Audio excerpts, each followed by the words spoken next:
നമസ്തേ, ശുഭദിനത്തിലേക്ക് എല്ലാവർക്കും സ്വാഗതം. അതിരാത്രത്തിലെ അഗ്നിചയനം എന്ന ചടങ്ങിൻ്റെ അർത്ഥതലങ്ങളെക്കുറിച്ചാണ് നാം കഴിഞ്ഞ ഏതാനും ദിവസങ്ങളായിട്ട് ചർച്ച ചെയ്തു വരുന്നത്.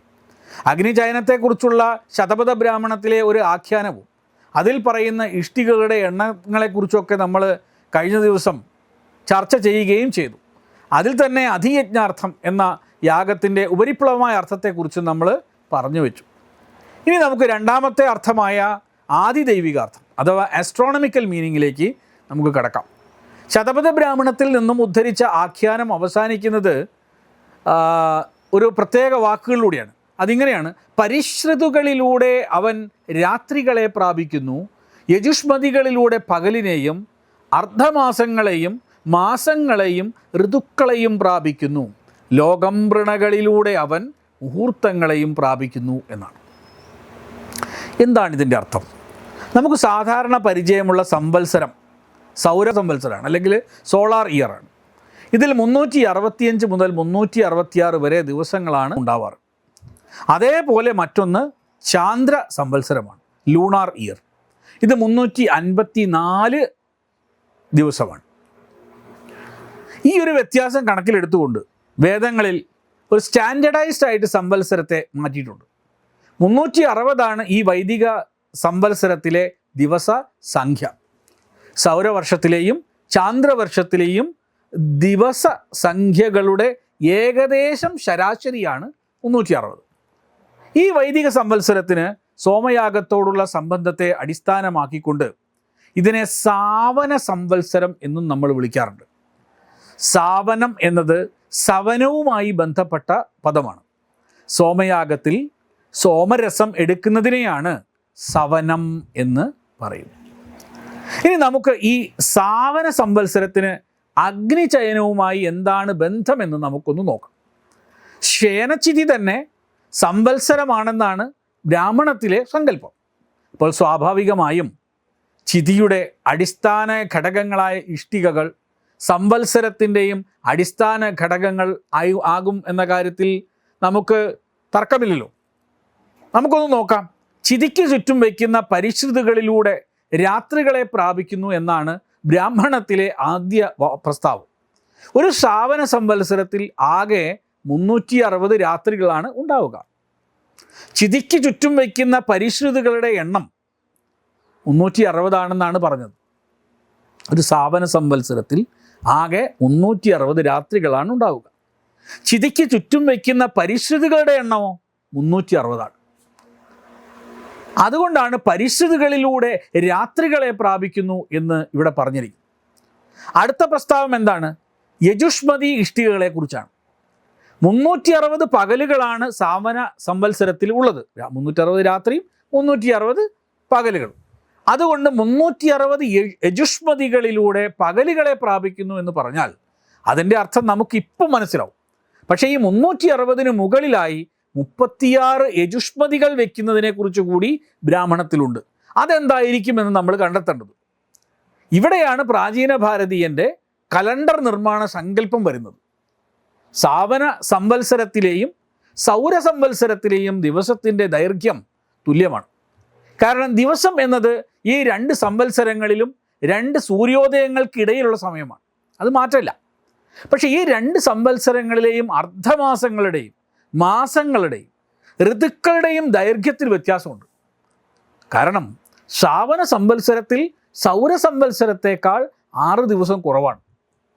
12 മാസത്തിൽ 6 ദിവസങ്ങൾ കുറവ് എന്ന് പറയുമ്പോൾ ഒരു മാസത്തിൽ അര ദിവസവും പകുതി മാസത്തിൽ, അതായത് അർദ്ധമാസത്തിൽ 1/4 ദിവസത്തിൻ്റെയും കുറവ് വരും.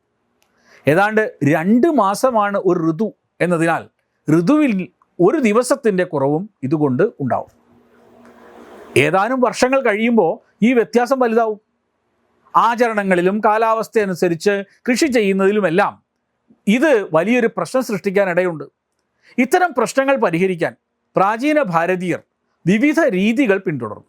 അതിലൊന്നാണ് 6 സാവന വർഷം കൂടുമ്പോൾ 36 ദിവസങ്ങളുള്ള ഒരു അധിക മാസം ചേർക്കുന്ന പ്രക്രിയ ഉണ്ടാക്കിയത്. അതാണ് നമ്മുടെ കലണ്ടർ എന്ന് പറയുന്നത്. കാരണം ഒരു സാവന സംവത്സരത്തിൽ 6 ദിവസത്തിൻ്റെ കുറവ് വരുമ്പോൾ 6 സാവന സംവത്സരത്തിൽ 6 36 ദിവസങ്ങളുടെ കുറവാണ് വരിക. അപ്പം 36 ദിവസങ്ങളുള്ള ഒരു അധിക മാസം ചേർത്താൽ ഇതുവരെ വന്ന കുറവ് ഒറ്റയടിക്ക് നികത്താൻ സാധിക്കും. നമ്മൾ ഇന്ന് ഫെബ്രുവരിയിൽ 4 വർഷം കൂടുമ്പോൾ 28 ദിവസത്തെ 29 ദിവസമാക്കി മാറ്റുന്നതിന് സദൃശ്യമായ ഒരു പ്രക്രിയയാണിത്. ഇത് ഇൻ്റർകലേഷൻ എന്നാണല്ലോ ഇതിന് വിളിക്കുക.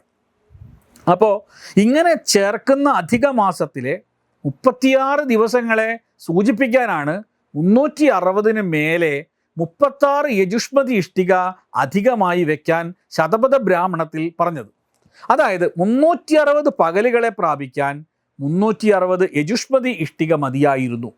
പക്ഷേ അർദ്ധമാസം, മാസം, ഋതു എന്നിവ കണക്കാക്കേണ്ടി വരുമ്പോൾ സാവന വർഷത്തിലെ 6 ദിവസങ്ങളുടെ ന്യൂനത പരിഹരിക്കേണ്ടത് നമുക്ക് അനിവാര്യമായി വരും. ഈ കാരണത്താലാണ് 360 കൂട്ടണം 36 യജുഷ്മതികൾ കൊണ്ട് പകലുകളെയും അർദ്ധമാസങ്ങളെയും ഋതുക്കളെയും പ്രാപിക്കുന്നു എന്ന് ശതപഥ ബ്രാഹ്മണത്തിൽ പറഞ്ഞു. അങ്ങനെയാണെങ്കിൽ ലോകംവ്രണകളിലൂടെ അവൻ മുഹൂർത്തങ്ങളെയും പ്രാപിക്കുന്നു എന്ന് പറഞ്ഞിട്ടുണ്ടല്ലോ, അതിൻ്റെ അർത്ഥം എന്താണ്? ആ പറഞ്ഞതിൻ്റെ ആദി ദൈവികാർത്ഥം എന്താണ്? എന്താണ് മുഹൂർത്തങ്ങൾ എന്ന് ഒരുപക്ഷെ നിങ്ങൾക്ക് അറിയായിരിക്കും. ഒരു മാസത്തിനെ 30 ഭാഗമാക്കിയാൽ നമുക്ക് ഒരു ദിവസം കിട്ടും എന്നതുപോലെ ഒരു ദിവസത്തെയാണ് 30 ഭാഗമാക്കുന്നതെങ്കിൽ കിട്ടുന്ന കാലയളവിനെയാണ് നമ്മൾ മുഹൂർത്തം എന്ന് പറയും. അതായത് 48 മിനിറ്റ്. ഒരു ദിവസത്തിൽ ഇങ്ങനെ 30 എണ്ണം മുഹൂർത്തങ്ങൾ ഉണ്ടെങ്കിൽ 360 ദിവസങ്ങളിൽ ആകെ എത്ര മുഹൂർത്തങ്ങൾ ഉണ്ട് എന്ന് നിങ്ങളൊന്ന് കണക്കാക്കി നോക്കൂ. കാണാം, 30 ഗുണിക്കണം 360 സമം 10,800 എന്ന് കാണാം. നമ്മുടെ ഭാരതീയരുടെ കണക്കുകളെ കുറിച്ച് ഒന്ന് ആലോചിച്ച് നോക്കൂ. എത്ര ഭംഗിയായിട്ടാണ് അവർ കണക്കുകളെ കൃത്യമായി കൈകാര്യം ചെയ്തതെന്ന്. ഇതാണ് ശയനച്ചിതിക്കുള്ള ആകെ ലോകംവ്രണകളുടെ എണ്ണമായിട്ട് ശതപഥ ബ്രാഹ്മണത്തിൽ പറഞ്ഞിട്ടുള്ള സംഖ്യ. അതുകൊണ്ടാണ് ലോകംവ്രണകളിലൂടെ മുഹൂർത്തങ്ങളെ പ്രാപിക്കുന്നു എന്നും ബ്രാഹ്മണത്തിൽ പറഞ്ഞത്. നോക്കൂ, എത്രമാത്രം അർത്ഥപൂർണമാണ് നമ്മുടെ പൂർവികർ ഈ യാഗക്രിയകളെ ക്രമീകരിച്ചിരിക്കുന്ന രീതിയെന്ന്. എത്ര മനോഹരമായിട്ടാണ് അവരെ ചെയ്തത്. ഇപ്പം നാം അഗ്നിചയനത്തിലെ ഇഷ്ടികളുടെ എണ്ണം മാത്രം എടുത്താണ് അതിലെ ആദി ദൈവിക രഹസ്യത്തെക്കുറിച്ച് പറഞ്ഞത്. ഇതേപോലെ അതിരാത്രത്തിലെ പല ചടങ്ങുകൾക്കും ആഴത്തിലുള്ള ആദി ദൈവികമായ അർത്ഥമുണ്ട്. 2700 വർഷങ്ങൾ ദൈർഘ്യമുള്ള സപ്തർഷി ചക്രത്തിൻ്റെയൊക്കെ റെപ്രസെൻറ്റേഷൻ ഈ അഗ്നിചയനത്തിലുണ്ട്. അതിലേക്കൊന്നും ഞാൻ ഇപ്പം കടക്കുന്നില്ല. നിങ്ങൾ ഏപ്രിൽ 17 മുതൽ 26 വരെ കോഴിക്കോട് കക്കോടിയിലുള്ള വേദമഹാമന്ദിരത്തിൽ നടക്കുന്ന അതിരാത്രത്തിൽ പങ്കെടുക്കാൻ വന്നാൽ ഇതൊക്കെ പഠിക്കാനുള്ള അവസരം ഉണ്ടാവും. മാത്രമല്ല അവിടെ നമ്മൾ ഒരു സയൻസ് എക്സിബിഷനൊക്കെ തയ്യാറാക്കുന്നുമുണ്ട്. ആസ്ട്രോണമിയും മാത്തമാറ്റിക്സും കോസ്മോളജിയുമൊക്കെ യാഗസംസ്കൃതിയുടെ അരികുപറ്റി വികസിച്ചതിൻ്റെ ചരിത്രം നമ്മളവിടെ ചിത്രീകരിക്കാൻ പോകുന്നുണ്ട്. ഇത്രയും പറഞ്ഞുകൊണ്ട് അഗ്നിചയനത്തെ സംബന്ധിച്ച കൂടുതൽ കാര്യങ്ങൾ, അതായത് ആധ്യാത്മികാർത്ഥം, അതിപ്രജാർത്ഥം തുടങ്ങിയവ കൂടി നമുക്ക് വരും ദിവസങ്ങളിൽ പഠിക്കാനുണ്ട് എന്ന് ഓർമ്മിപ്പിച്ചുകൊണ്ട് നിർത്തുകയാണ്. എല്ലാവർക്കും ഒരിക്കൽ കൂടി ശുഭദിനം ആശംസിക്കുന്നു. നമസ്കാരം. വിട്ടുവീഴ്ചയില്ലാത്ത നിലപാടുകളുമായി ദേശീയതയുടെയും സമാജത്തിൻ്റെയും ശാക്തീകരണത്തിനു വേണ്ടി തത്വമയിയുടെ ജൈത്രയാത്ര തുടരുകയാണ്. യൂട്യൂബിൽ മാത്രം തത്വമയിക്ക് 10 ലക്ഷം സബ്സ്ക്രൈബേഴ്സിലേക്ക് എത്താൻ ഏതാനും ചുവടുകൾ മാത്രമാണ് ബാക്കി. മറ്റ് സോഷ്യൽ മീഡിയ പ്ലാറ്റ്ഫോമുകളിലും തത്വമയിയുടെ നിറസാന്നിധ്യം തുടരുകയാണ്. ഈ അവസരത്തിൽ ഞങ്ങൾക്ക് നിങ്ങളോടുള്ള അഭ്യർത്ഥന ഞങ്ങളോടൊപ്പം നിൽക്കുക എന്നുള്ളതാണ്. നിങ്ങൾ ഉപയോഗിക്കുന്ന ഏത് സോഷ്യൽ മീഡിയ പ്ലാറ്റ്ഫോം ആണെങ്കിലും ഞങ്ങളുടെ വരിക്കാരാകുക, ഞങ്ങളെ സബ്സ്ക്രൈബ് ചെയ്യുക, നിങ്ങളുടെ സുഹൃത്തുക്കളിലേക്ക് തത്വമയിയുടെ ഈ സന്ദേശം പ്രചരിപ്പിക്കുക. ഞങ്ങളോടൊപ്പം നിൽക്കൂ, രാഷ്ട്രത്തോടൊപ്പം നിൽക്കൂ, ദേശീയതയ്ക്കൊപ്പം സഞ്ചരിക്കൂ.